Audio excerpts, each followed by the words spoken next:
Gênesis capítulo 2, irmãos. Diz assim a palavra do Senhor: assim os céus e a terra e todo o seu exército foram acabados. E havendo Deus acabado no dia sétimo a obra que fizera, descansou no sétimo dia de toda a sua obra que tinha feito. E abençoou Deus o dia sétimo e o santificou, porque nele descansou de toda a sua obra que Deus criara e fizera.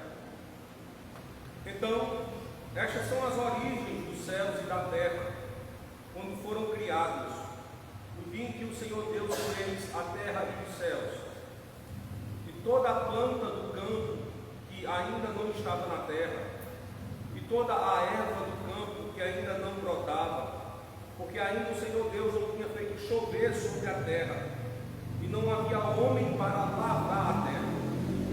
Um vapor, porém, subia da terra e regava toda a face da terra.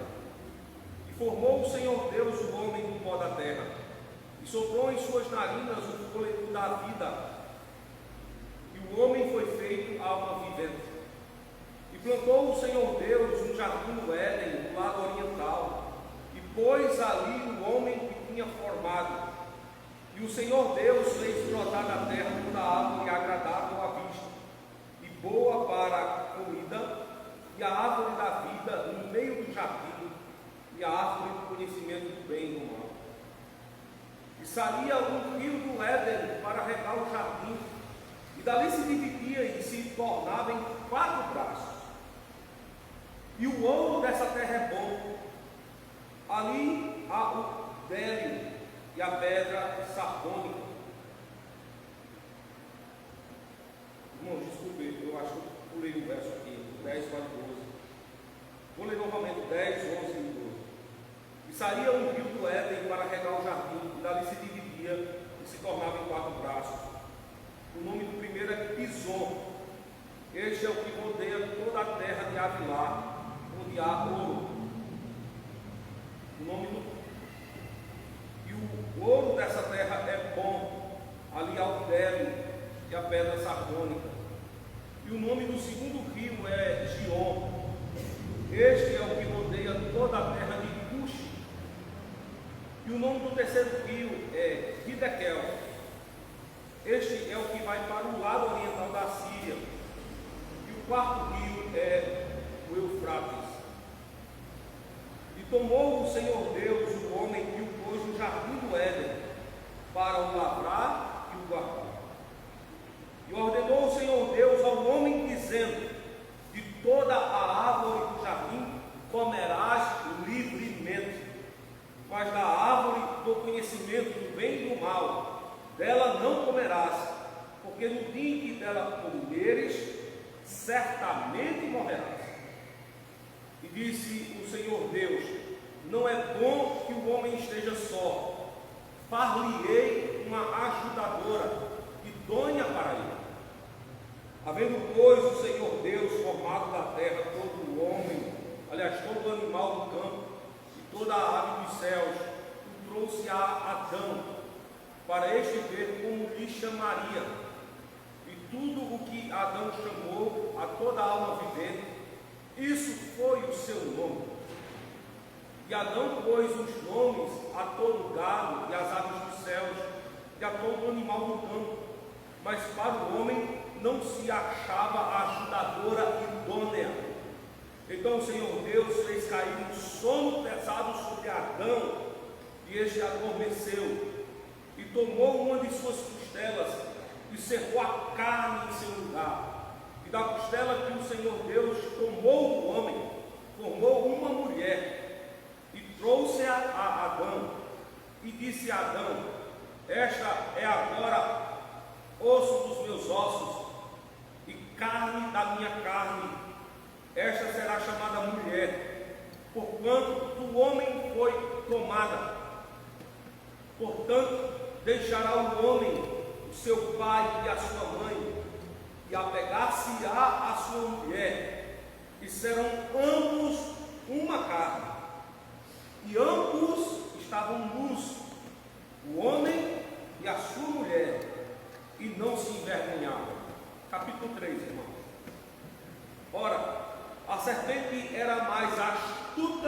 que todos os animais do campo que o Senhor Deus tinha feito. E esta disse à mulher: é assim que Deus disse: não comereis de toda a árvore do jardim. E disse a mulher à serpente: do fruto das árvores do jardim comeremos, mas do fruto da árvore que está no meio do jardim, disse Deus: não comereis dele, nem nele tocareis, para que não morrais. Então a serpente disse à mulher: certamente não morrereis, porque Deus sabe que no dia em que dele comerdes, se abrirão os vossos olhos, e sereis como Deus, sabendo o bem e o mal. E viu a mulher que aquela árvore era boa para se comer, e agradável aos olhos, e árvore desejável para dar entendimento. Tomou do seu fruto e comeu, e deu também a seu marido, e ele comeu com ela.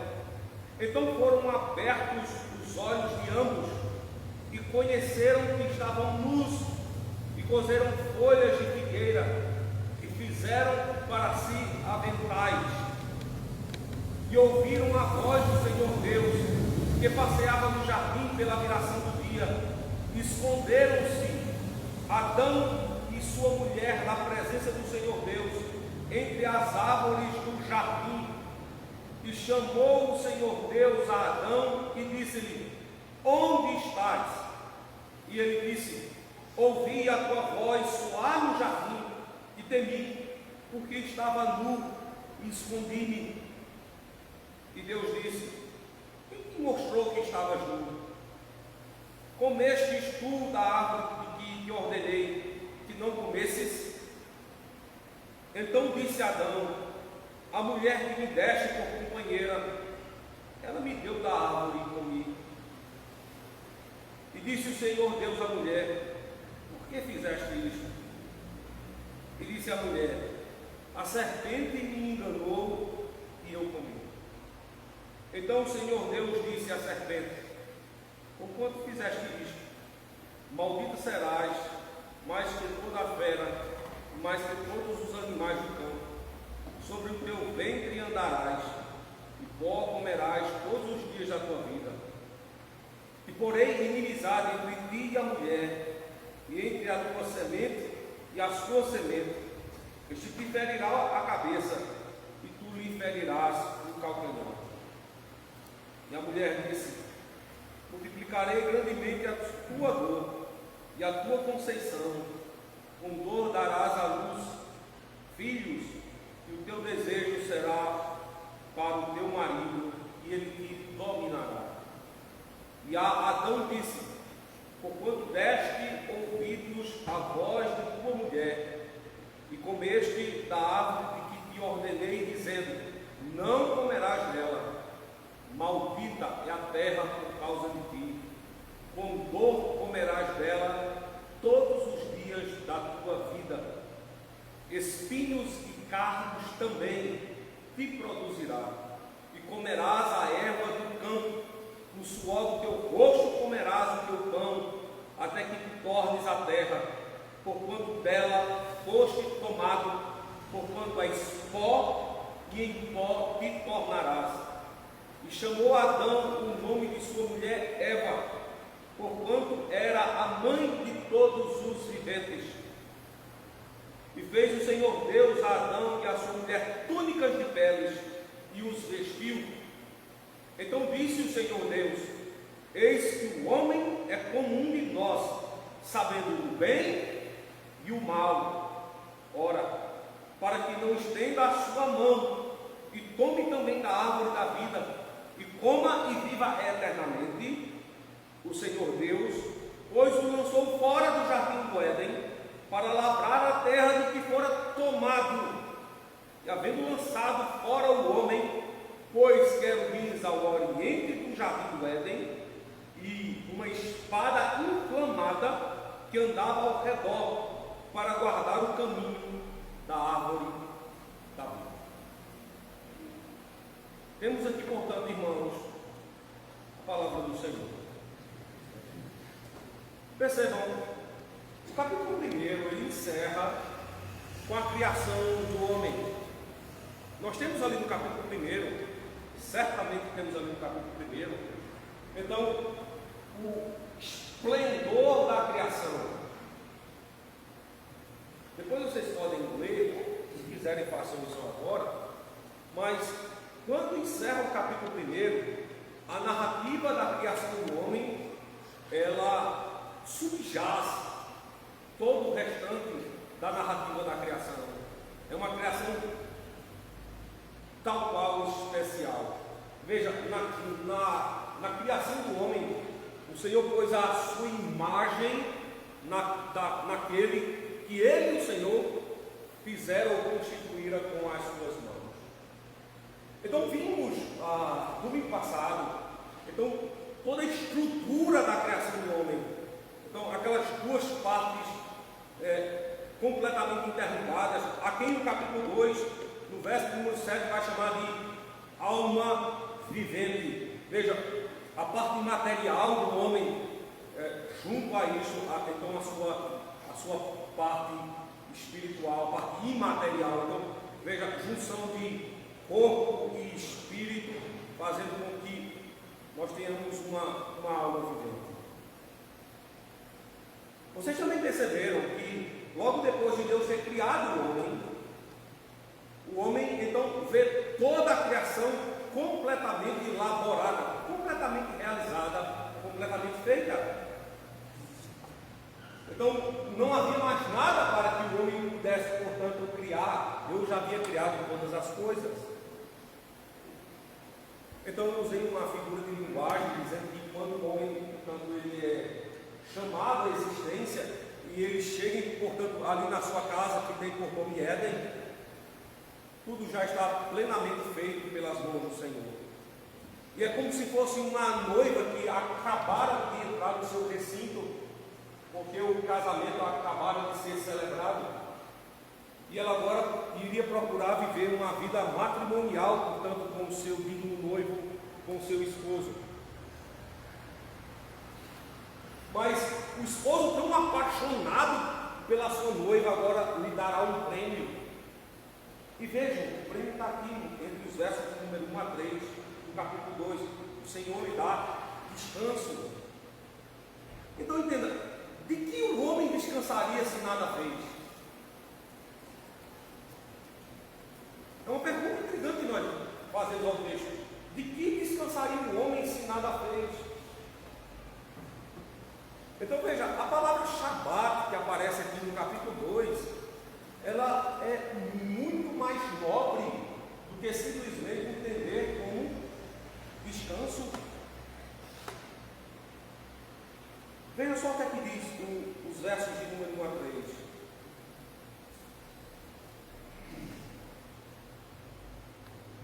Assim os céus e a terra e todo o seu exército foram acabados.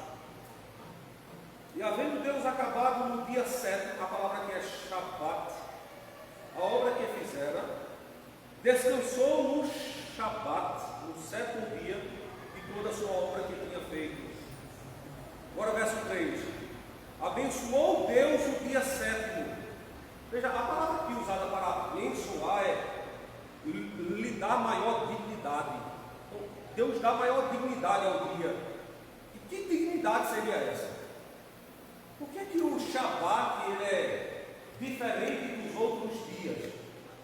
Não são todos os dias iguais?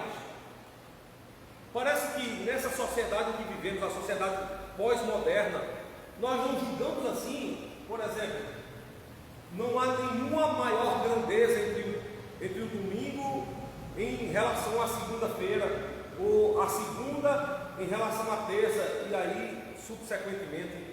Veja, nós não julgamos iguais todos os dias, mas não é assim que nós somos ensinados pela Escritura Sagrada. Nós temos aqui um princípio, é que esse dia, o dia de Shabat, ele é solenemente melhor, solenemente maior, porque vejam a estrutura da criação. Deus cria todas as coisas até o 6º dia, inclusive o homem, mas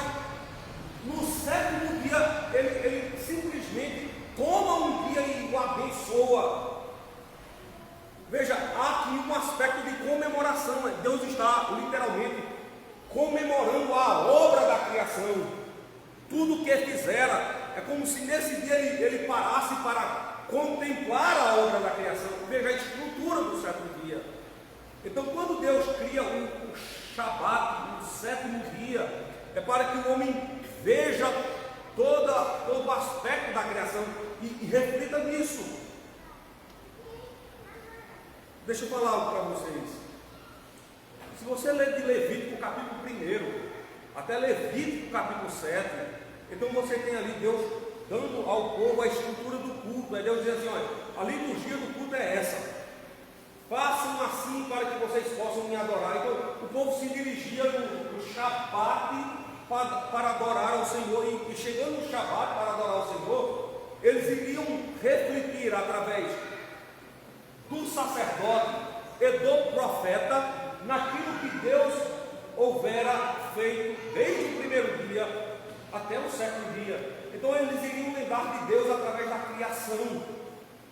Eles veriam mentalmente a obra da criação através de uma exposição, na forma como o sacerdote se dirigia a Deus, mas na forma também como o profeta se dirigia ao povo. Então o profeta tomava, portanto, as memórias de Israel e diria ao povo: veja, nós somos criação do Senhor, o Senhor nos criou e nós pecamos contra a sua santidade, e por havermos pecado contra a sua santidade, há de ser, portanto, que nós entremos em conciliação com Ele. Aí vem a imagem do sacerdote com um animal em mãos, e perante uma família, o sacerdote então sacrificava o animal, o sangue era espargido sobre o altar, e aquela família recebia a redenção, ou perdão dos seus pecados. Isso acontecia todo o sétimo dia, todo o Shabat. Família se apresentando diante de Deus, para que Deus, pelas mãos do sacerdote, lhes perdoasse os pecados, e pela boca do profeta, o povo ouvisse e escutasse a vontade soberana do Senhor. Então eles refletiam na obra da criação, olhavam para o sétimo dia, do primeiro ao sétimo dia. Só que há algo intrigante aqui, irmãos, a partir do verso número 4. É que Deus vai se comunicar com o homem, estabelecer com ele regras e leis. E uma dessas instruções que Deus dá ao homem é dizer para ele: olha, há duas árvores no meio do jardim, e ele as nomeia. Uma árvore é a árvore do conhecimento do bem e do mal. A outra árvore é a árvore da vida. Tomemos ciência aqui dessa árvore da vida. Vejam aí o capítulo 3, parte final, como essa árvore era completamente importante e significante para o povo do Senhor. Verso 22 do capítulo 3. Veja como ela era importante para todo Israel. Então disse o Senhor Deus, Gênesis 3, 22: eis que o homem é como um de nós, sabendo o bem e o mal. Ora, para que não estenda a sua mão e tome também da árvore da vida, e coma e viva eternamente. Veja, Deus diz assim: essa árvore é tão importante que o homem que se achega a ela, comendo do seu fruto, come e vive eternamente. Vocês já perceberam essa árvore em outras narrativas da Escritura Sagrada? Deixa eu tentar mostrar ela para vocês. Abram suas Bíblias no Salmo capítulo 1.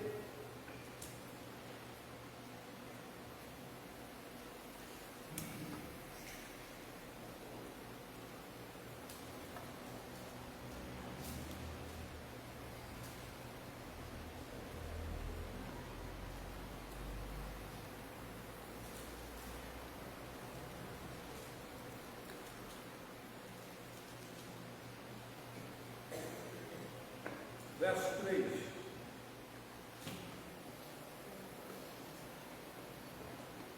Pois será como árvore plantada junto a ribeiros de águas, a qual dá o seu fruto no seu tempo, as suas folhas não cairão, e tudo quanto fizer prosperará.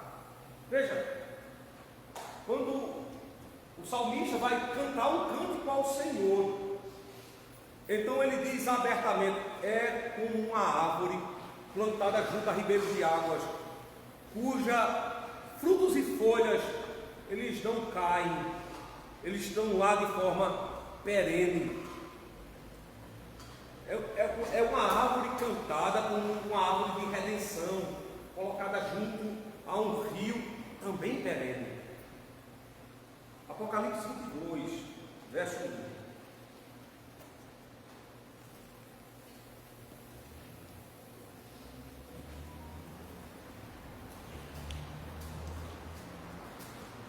Veja o que é que o texto bíblico canônico nos ensina.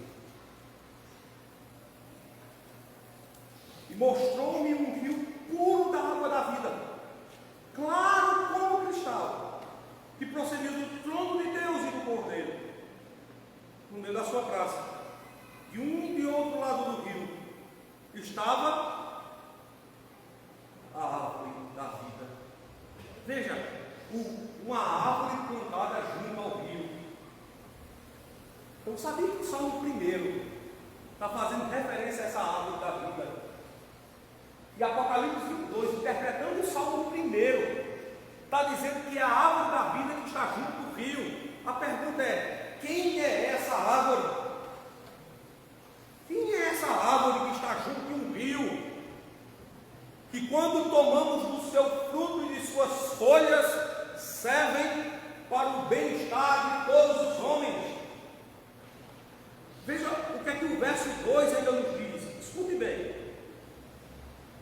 Ela produz 12 frutos, dando o seu fruto de mês em mês. As folhas da árvore são para a saúde das nações.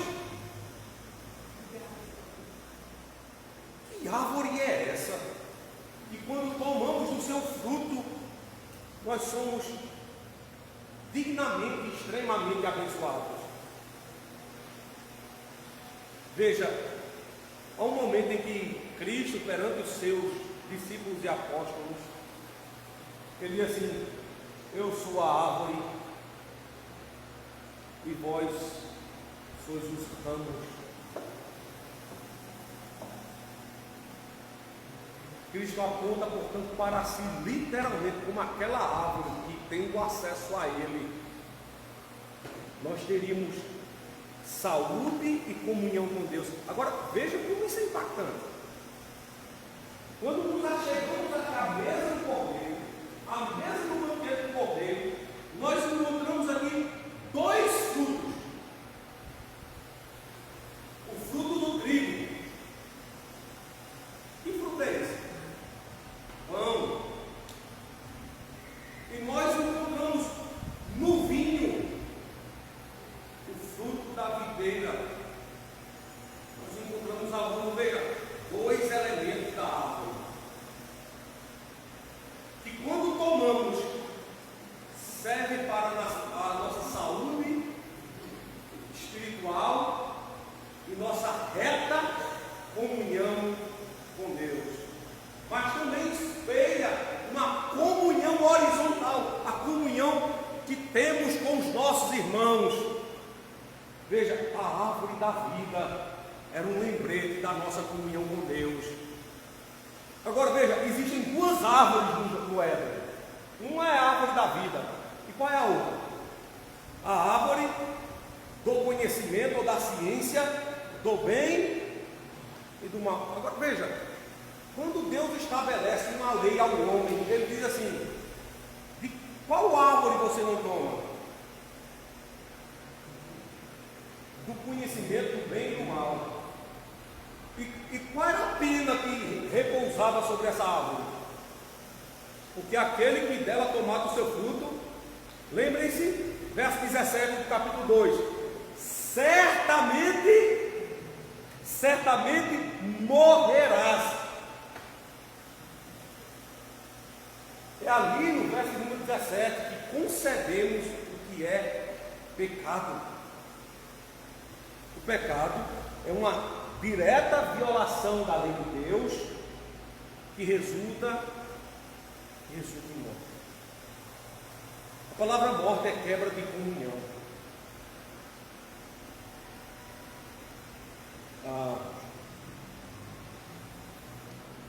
Nós temos 3 tipos de morte na Escritura Sagrada.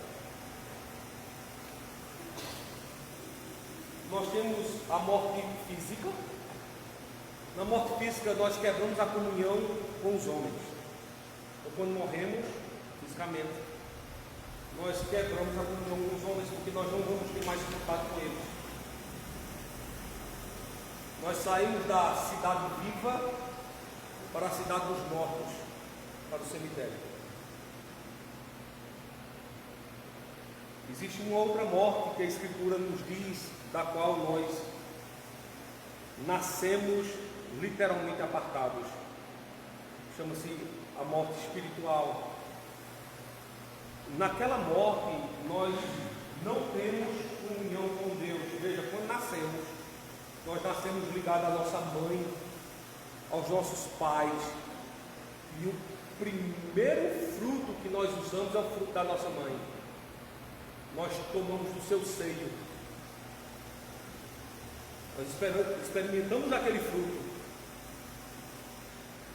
nós temos comunhão com os homens, mas nós não temos comunhão com Deus. E por que é que nós não temos comunhão com Deus nessa morte? É porque quando Adão pecou, quem pecou com Adão? Me diga aí, por favor. Todos nós. Entenda a gravidade desse fato, entenda a gravidade desse pecado. Abra a Bíblia de vocês, em Romanos capítulo 3, em especial o verso 23.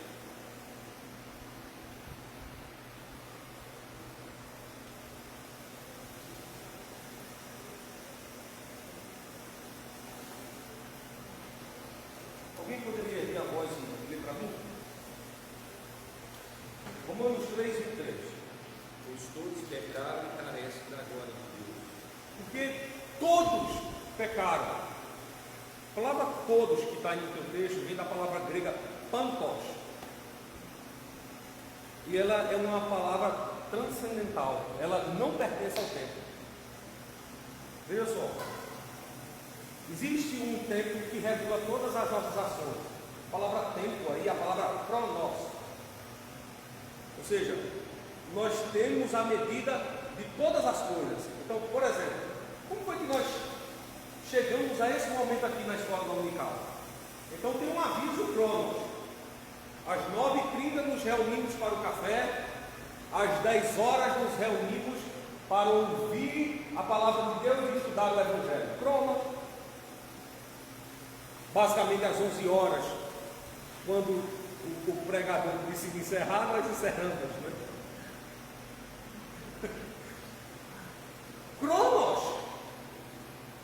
Você tem a medida para fazer as coisas. Geralmente na casa de vocês, talvez às 12 horas, vocês se assentam numa mesa e vão almoçar. Às 12h40, talvez vão relaxar um pouco. Às 19 horas nos reunimos novamente. Tudo isso é cronos. Estamos medindo.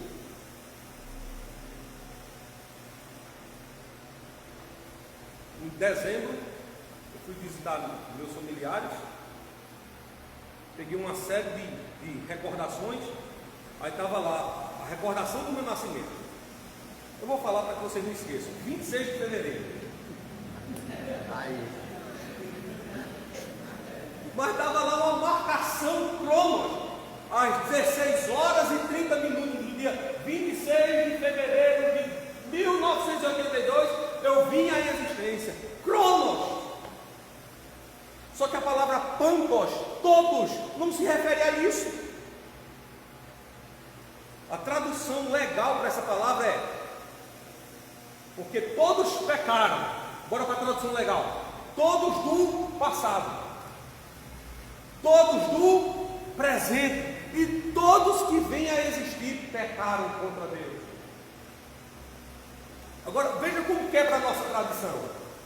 Eu não sei aqui vocês do Sudeste ou do Sul, como se referem quando nasce uma criança. Nasceu um anjinho, né? Lá no Nordeste, que o pessoal às vezes diz isso, né? nasceu um anjinho. Não nasceu um anjinho. Nasceu um Adãozinho. Tão pecador quanto o mais velho homem que está aqui no nosso meio. Aquele Adãozinho que você porta em seus braços, com o rosto todo enrugado, já é um pecador quanto mais contra o Senhor. E quer fazer um teste? Ponha ele no fruto da mãe, no seio da mãe. Quando ele estiver bem faminto, e depois a parte do seio da mãe, que a mãozinha já vem. Grave pecador. Então todos aí que a Escritura Sagrada se refere, é todos do passado, todos do presente, e todos que virão a existir, que ainda nem existem, que ainda nem foram formados, já são pecadores. A Escritura Sagrada aponta diretamente para isso, porque aquele pecador tomou da árvore do conhecimento do bem e do mal e morreu. Ele já nasce apartado do Senhor. Terceira grave morte, chama-se morte eterna.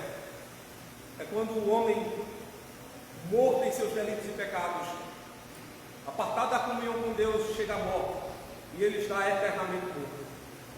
Hebreus capítulo 9, verso número 27, diz assim: está destinado aos homens morrerem uma só vez, vindo após isto juízo, tribunal divino para o homem.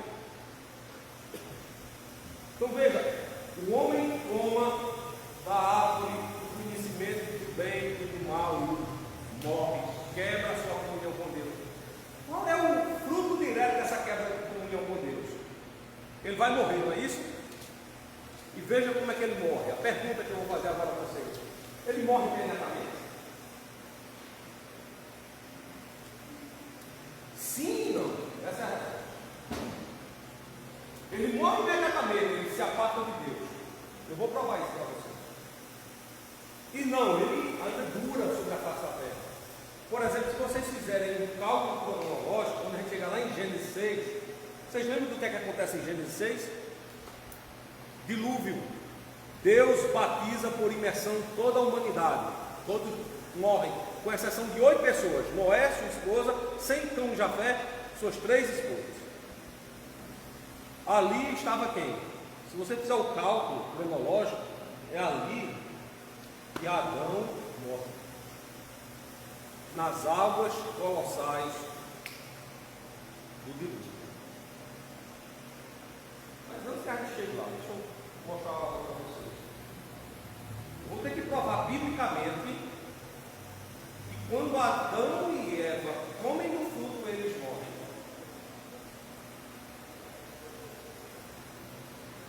Vejam aí, no capítulo de número 3 do livro de Gênesis.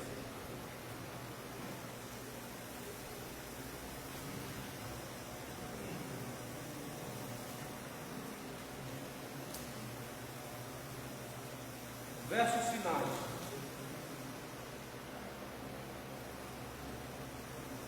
Verso 23 do capítulo 3. Diz assim a Escritura: o Senhor Deus, pois o lançou fora do jardim do Éden, olha a morte do homem, para lavrar a terra de que fora tomado. Olha a consequência dessa morte agora no verso 24. E havendo lançado fora o homem, pôs querubins ao oriente do jardim do Éden, e uma espada inflamada que andava ao redor, para guardar o quê? O caminho da árvore da vida. O homem não tinha mais acesso à árvore da vida, a árvore que marcava a comunhão com Deus, porque ele agora tinha pecado. E Deus literalmente pôs uma barreira, um muro. E veja como o muro era poderoso: uma espada inflamada e querubins sobre os seus lados. O homem não tinha mais contato com quem? Com Cristo, a árvore da vida. Essa é a consequência do pecado. O pecado literalmente nos afasta de Deus, quebra a nossa comunhão com Cristo. Eis o motivo motivo pelo qual aquele que não está em comunhão com Cristo não pode tomar de quê? Da mesa da comunhão, irmãos. A comunhão na igreja é uma comunhão restrita somente ao povo do pacto, somente àqueles que estão em Cristo. Fora de Cristo não há uma verdadeira comunhão. E profetas, pastores devem dizer isso à igreja. Quando você peca contra o Senhor, a sua comunhão é literalmente quebrada. Então, sabe qual é o pecado que nos aparta de Cristo? Aprendam isso. Sabe qual é o pecado que nos aparta de Cristo? Qualquer pecado.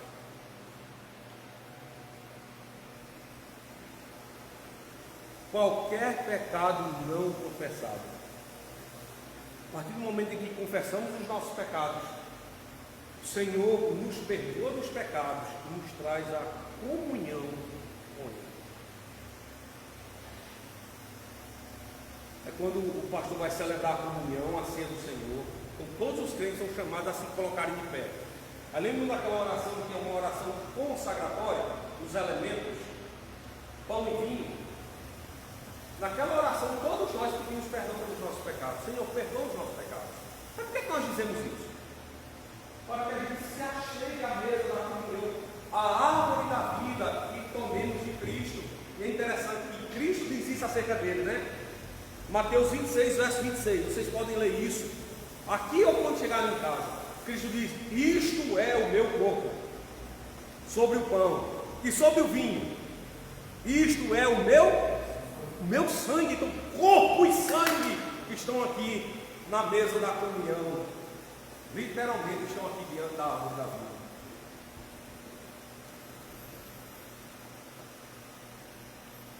Se apartar da árvore da vida é se apartar de Deus. E essa é a terrível chaga do pecado. Aquele que vive no pecado, ele vive distante do Senhor. Há uma barreira, um muro que nós levantamos para que a nossa face não veja Deus. E veja que quando Adão pecou, ele literalmente começou a erguer esse muro. Quando ele peca contra Deus, que Deus vem ao seu encontro, o que é que ele faz? Ele corre para os braços de Deus, não é isso? Não. Ele se esconde de Deus, irmãos. E é isso que todos os homens ainda fazem hoje em dia. Quando pecam contra Deus, fogem. Veja, essa é a nossa tendência. Nós erramos e o que é que nós fazemos? Ocultamos a face, ocultamos o erro.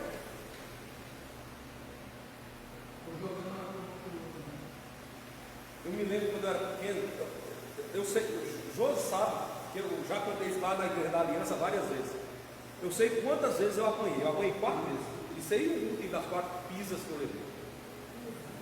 Uma delas, eu estava na sala da minha casa e havia um vaso muito bonito. E minha avó amava aquele vaso, era um vaso português. Ele era bem decorado e ficava no meio da sala. Eu era o neto mais velho, eu era responsável pelos menores. Eu ganhei uma bola. Eis a minha desgraça. Então eu estou passando pela sala e tenho vontade de chutar a bola na base. E vejo que aquilo é bom, continuei chutando. E a força foi aumentando. E em um desses chutes a bola pega na parede, bate no vaso, bate no chão. E o vaso, quando cai ao chão, emite um som. E todos ouvem. Só quem está na sala sou eu. Rapidamente eu pego o vaso e tento escondê-lo embaixo de algum móvel e corro para o banheiro e fecho a porta. Porque eu escutei os passos da minha avó e do meu avô. E de repente, alguém bate na porta do meu banheiro, eu abro a porta, e como se nada tivesse acontecido, eu digo: oi? Quebrou, não foi? Meu avô disse: como é que você sabe que quebrou? Quem lhe disse que quebrou? O senhor não viu não? Ele disse: não, não vi nada. O que foi que quebrou? Eu disse: o vaso. Ele disse: cadê o vaso? Eu tinha ocultado o vaso. Ele disse: quem foi que lhe disse que aquele vaso estava ali embaixo? Ou seja, não tinha mais escapatória, né? Aí no final não vou nem dizer que todo mundo sabe o que é que vai acontecer comigo.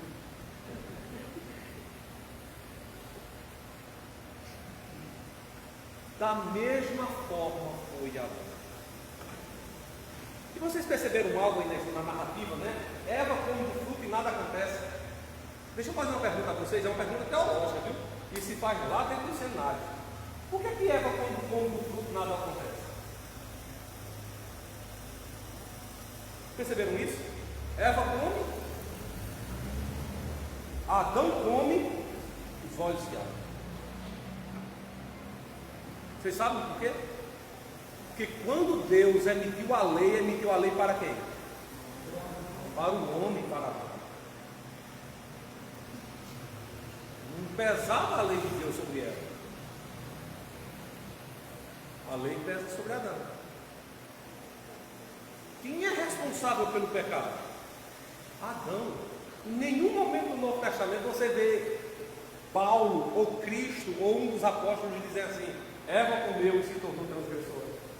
É Adão comeu e se tornou transgressor. Certo?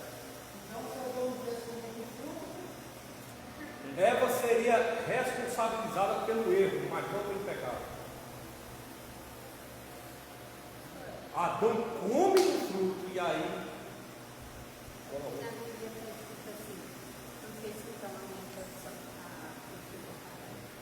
Abriram-se então os olhos de ambos. Isso.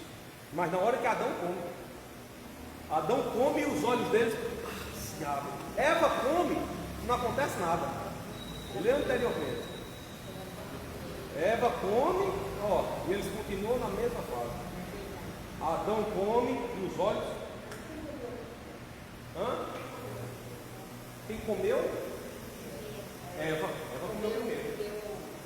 Satanás não diz ela comer, ela come, ela vai dar a Adão. Mas mesmo que ela não comesse, havia transgressão, porque a ordem era tomar e comer. Tomar é tocar, usar e comer. Eva faz isso primeiro, Adão faz isso segundo. Quando Eva faz, nada ocorre. Quando Adão faz, aí o bicho pega. Aí ocorre. Que a lei pairava sobre ele. É uma questão teológica interessante, né? Por que pega sobre Adão? Sabe por quê? Porque Adão é o nosso representante federal. Quem foi criado primeiro? Adão ou Eva?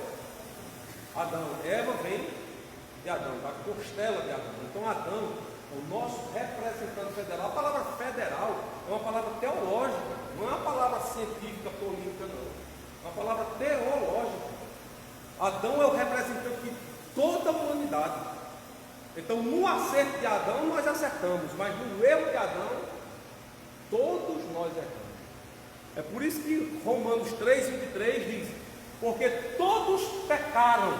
Onde foi que todos os homens pecaram? Pecaram em Adão. Adão nos levou literalmente à morte. Foi. Tomou. A ordem divina era tomar e comer. Não, tomar e comer.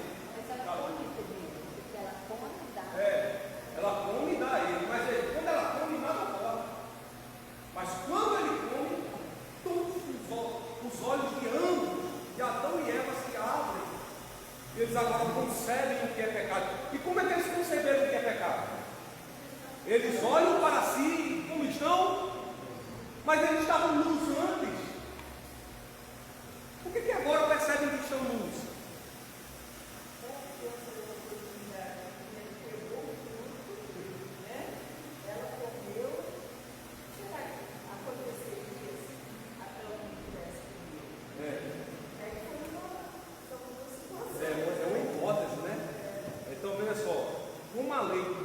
pairavam sobre Adão e não sobre Eva, talvez Eva tivesse que ser reprimida por Adão, não por Deus. Mas o problema é que Adão está sob lei divina. Então, quando ele peca diretamente contra Deus. Por exemplo, quando eu erro contra você, em certa instância eu erro contra Deus. Está lá no Salmo 51. Vocês lembram de Davi e Urias? Veja, Davi tomou a esposa de Urias. O que é que Davi faz mais com Urias? Coloca na frente de um exército para que Urias, aconteça o que com ele? Para que ele morra.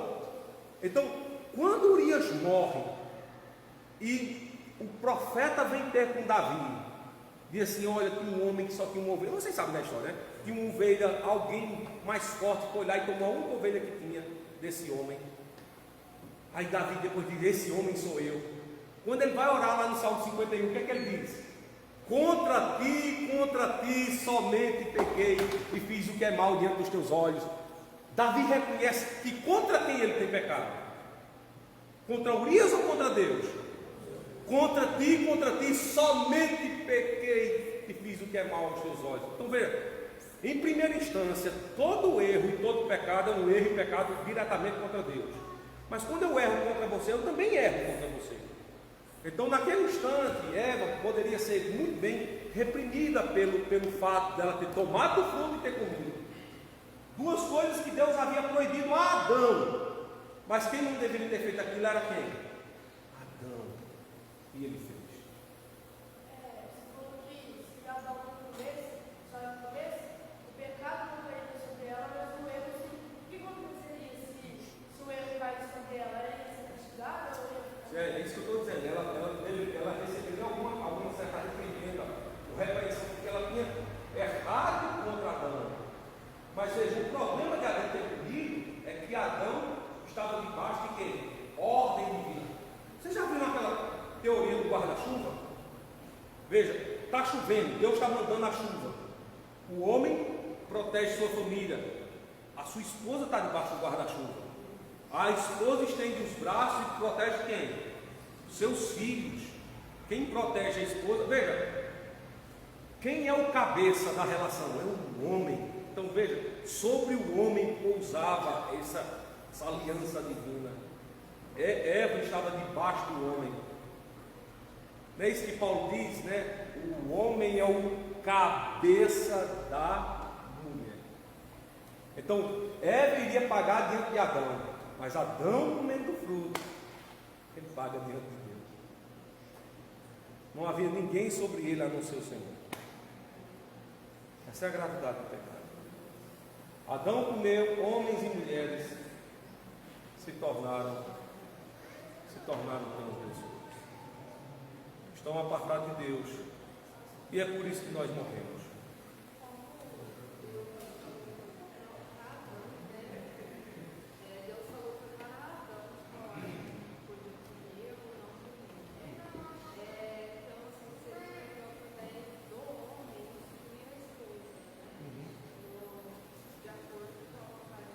E ele havia instruído. Se você perceber, quando a serpente vai conversar com Eva, Eva repete aquilo que Deus havia dito a Adão.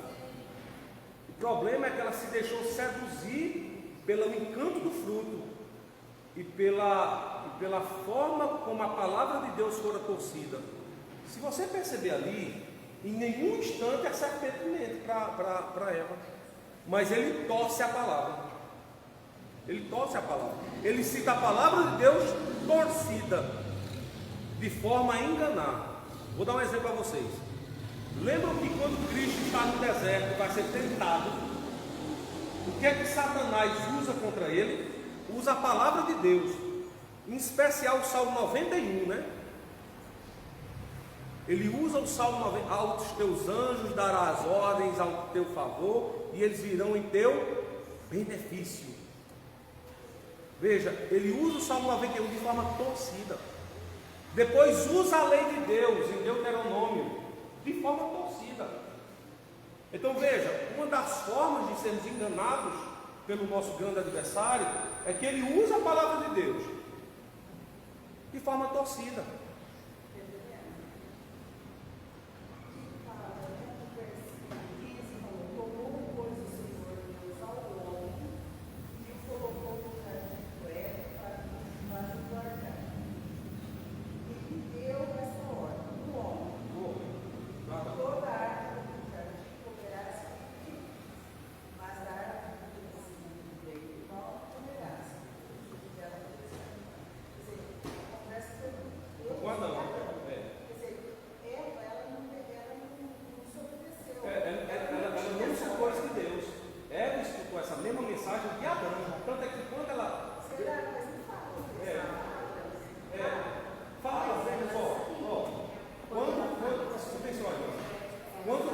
quando Deus fala isso aí com Adão, que a irmã acabou de ler, Adão repete isso para Eva. Tanto é que quando Eva é enganada pela serpente, ela repete as mesmas palavras que Deus disse a Adão. Então ela sabia, mas o peso não estava sobre ela, o peso estava sobre o seu marido.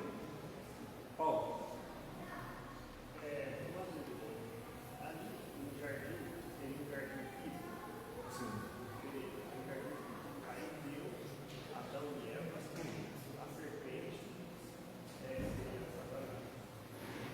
Adão e Eva ali, no mesmo local, concebido do jeito que Deus planejou.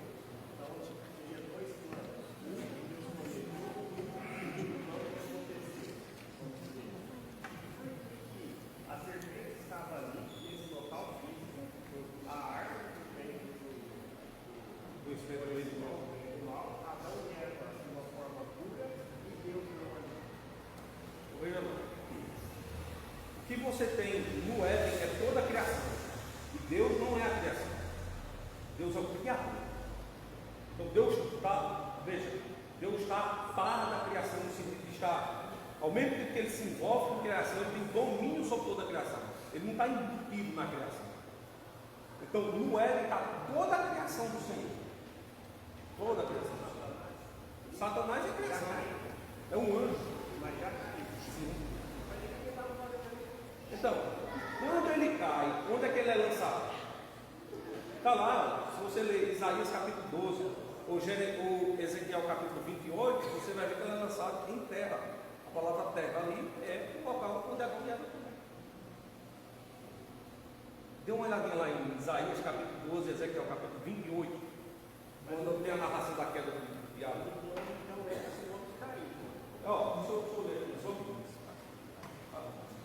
vou ler aqui Ezequiel capítulo 28. A gente vai descobrir onde é que Satanás está.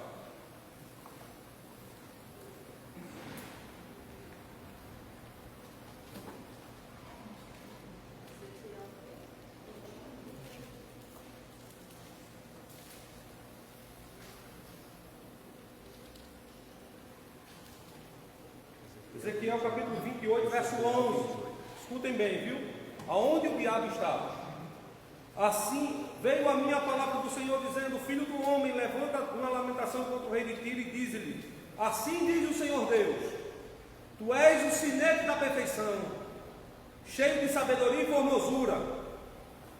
Agora eu quero que você leia para mim o verso 13, de voz alta. Verso 13 do capítulo 28. Leia, voz alta. Verso 13 do capítulo 28. Voz alta. Estava no Éden. Não, leia em voz alta, ninguém ouve. Estava no Éden. Estavas no Éden, jardim de Deus. Estava lá, velho. É a Bíblia que diz. Então veja, ele estava lá naquele local. Mas o plano não era para que isso acontecesse. É. Para que o homem caísse, que fosse lá comer. Porque a pergunta é, escutem só, quando Cristo morreu? Há 2000 anos atrás? Quando Cristo morreu? Desde a fundação do mundo. Deus havia criado um plano chamado plano de redenção. O homem cairia e ele tomaria o homem novamente para si. Uma última coisa. Vai lá. No caso do Adão, ele está em morte eterna ou não? Quando Adão pecou, ele cai em condenação. O capítulo 4 do livro de Gênesis vai mostrar que ele entraria novamente em conciliação com Deus, porque Gênesis 3 e 15 vai dizer que por meio do sacrifício, o homem novamente teria contato com Deus, não teria mais aquela comunhão doce que tinha no Éden. Aqui nós vamos começar a responder aquela pergunta que eu fiz no domingo passado. Lembra da pergunta? Entre a criação do homem e o afastamento dele do Éden, durou quanto tempo? A criação do homem foi em que dia? No sexto dia. O Shabat veio em que dia? No sétimo dia. Entre a criação do homem e o afastamento do sábado levou quanto tempo? Um dia. A resposta está parcialmente correta. Logo depois que o homem foi criado, imediatamente a Escritura mostra que ele pecou. É por isso que quando você lê o livro de Josué e o livro de Hebreus, diz assim: e não entraram no meu descanso.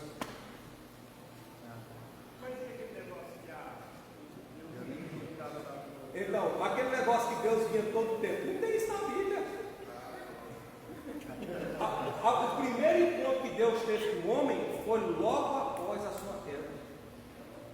Olha no capítulo 3, o homem peca e Deus aparece no jardim do Éden. Ele diz assim: estou ouvindo os passos do Senhor.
Só uma frase na palavra assim, nessa questão assim: o plano maior de Deus é nos amar, não é. O plano maior de Deus é o louvor de sua própria glória. Agora aprendam uma coisa: o louvor da glória de Deus, ele se manifesta de dupla forma, e as duas formas são iguais. Ele tanto é glorificado na salvação dos pecadores, e aqui na nossa salvação, como também ele é glorificado na punição dos ímpios. Na punição dos ímpios, Deus é glorificado em ambos os casos. Então, por quê? Porque a Escritura Sagrada ela vai mostrar uma realidade perene. Deus é amor. Isso, mas também é um fogo consumidor. Então, o mesmo Deus que salva é o mesmo Deus que pune. O mesmo Deus que é dono dos céus, Apocalipse 1,18, é o mesmo Deus que é dono do inferno. Quanto mais você dá, conhecimento, mais é cobrado. Mais é cobrado. Então veja só, nós temos um benefício que o mundo não tem, é que nós ouvimos a palavra de Deus e a recepcionamos. Mas nós temos um maior juízo sobre nós que o mundo não tem. É porque nós ouvimos a palavra de Deus, nós sabemos a verdade. Os muitos que estão lá fora não conhecem a verdade. Então, quando os homens lá fora pecam, veja, no desconhecimento da verdade. Quando nós pecamos é diferente. Nós pecamos sabendo da verdade. É pior, muito pior. Muito pior.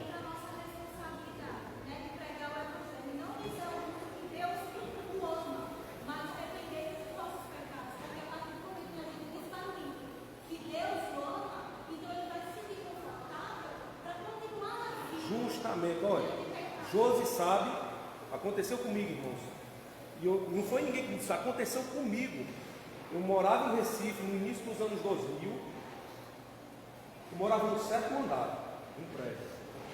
No 4º andar, nesse 7º andar que eu morava, morava uma senhorinha, assim, uma senhora já viúva, bem idosa, crente de uma igreja evangélica, bem conhecida, uma igreja bem grande no nosso país, Assembleia de Deus. Ela morava comigo no mesmo andar. Eu morava no apartamento 701 e ela no 703. O apartamento ficava assim, ó, de frente pro dela. No quarto andar morava um homossexual muito conhecido no Recife, cabeleireiro. E essa senhora, ela tinha uma virtude. E ela tinha uma coragem que naquela época não tinha ainda. Ela evangelizava mesmo. Você passava por ela, ela entregava folhetos e chamava para a igreja, tudo mais. Então eu cheguei da universidade nesse dia, entrei no elevador, ela entrou também e entrou esse rapaz. E entre ali o térreo e o quarto andar onde ele morava, onde tinha lá o apartamento dela, ela pegou um folheto, entregou para ele e disse assim: Jesus te ama. Jesus te ama. E eu queria lhe chamar para ir na minha igreja. Sabe por que aquele rapaz fez quando abriu o elevador para ele entrar no quarto andar? Ele disse assim: se Jesus me ama, ele vai me aceitar do jeito que eu sou. Obrigado. E saiu. E fechou-se a porta do elevador e a gente subiu para o sétimo andar. Ela olhou para mim e disse: você viu o que ele me disse? Você viu o que ele me disse? Você ouviu o que ele me disse? Eu disse: ouvi e vi. Você já viu um insulto? Eu disse: minha senhora, deixa eu dizer um negócio aqui para a senhora. Ele está certo. Se a senhora disse que Jesus o ama, a palavra amor é amor incondicional, então Jesus vai aceitar dele do jeito que ele é. Ele pode continuar homossexual do jeito que ele está. Ela disse: como assim, Alan? Ela sabia que eu tinha chamado ao ministério pastoral, eu não era seminarista ainda. Aí quando eu saio do elevador, ela sai junto, né? Porque ela morava de frente no meu apartamento. Ela disse: me explique isso. Eu disse: eu vou abrir a porta aqui de casa, a senhora tem um tempo para sentar? Ela disse: tem. A gente sentou junto, eu sentei numa cadeira, ela sentou em outra. Eu disse: olha, quando nós enxergamos pecadores, nós nunca devemos dizer aquilo que Deus não sente pelo pecador. Ela tomou um susto. Ela disse: como assim? Eu disse: a senhora disse para um pecador que não tem comunhão com Cristo que Deus o ama. Só que não existe nenhum versículo da Escritura que diz que Deus ama pecadores. Vocês sabiam disso? Não existe um só versículo da Escritura que diz isso. O Salmo 5 e o verso 4 diz o contrário. Ela disse: qual palavra nós devemos dizer para os pecadores? A palavra que você deve dizer a um pecador é aquela mesma palavra dita por João Batista, por Pedro, por Paulo e por Cristo. Arrependa-se do seu pecado. É dura a palavra, não é? Mas essa é a palavra que o mundo deve ouvir, porque é a maior e melhor expressão de amor. Se você ama um homem que está lá fora, que é um parente seu, é um conhecido seu, alguém que você não conhece, mas se você quer ver aquela pessoa salva, diga para ele: arrependa-se do seu pecado. Quer ter uma prova? Não fecha tua Bíblia de novo aí, que minha Bíblia está ali. Leia para mim, em voz alta. Como? Porque tu não és um Deus que tenha prazer na iniquidade, nem comigo habita o mal.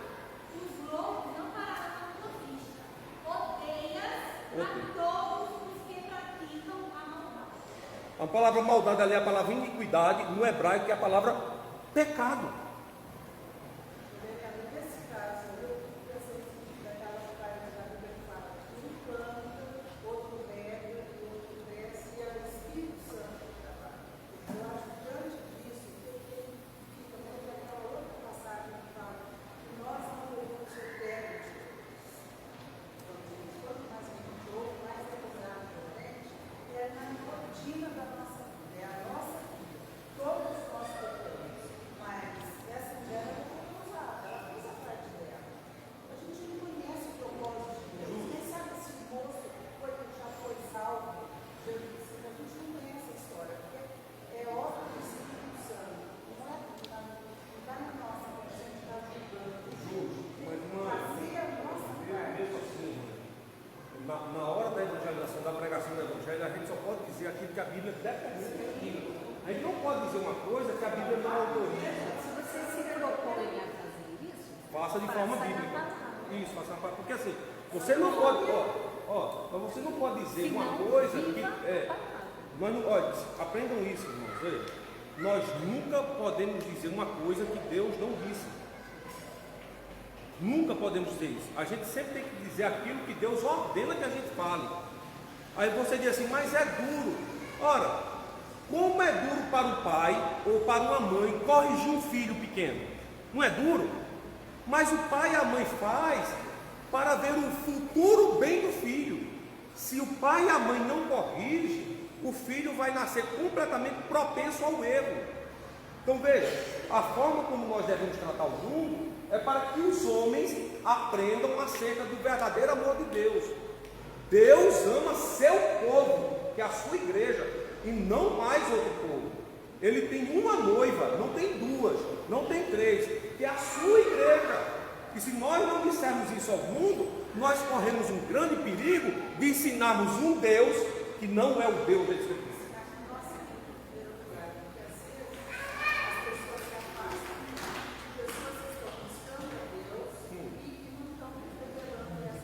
É verdade. Irmãos, tomara que eu tenha tentado responder as perguntas de vocês, mostrando que logo depois que o homem veio à existência, literalmente ele pecou contra o Senhor, mas Deus o chama à conciliação. E é basicamente isso que nós vamos ver domingo que vem, quando vemos o capítulo 4 do livro de Gênesis. Como Deus nos atrai a si. Então vamos ver através do fruto de Adão e Eva que Deus tomou agora um povo para si. A imagem disso eu gostaria que vocês lessem em casa. Enos e Sete. Ok? Gênesis capítulo 4. Deus abençoe a todos em nome de Jesus.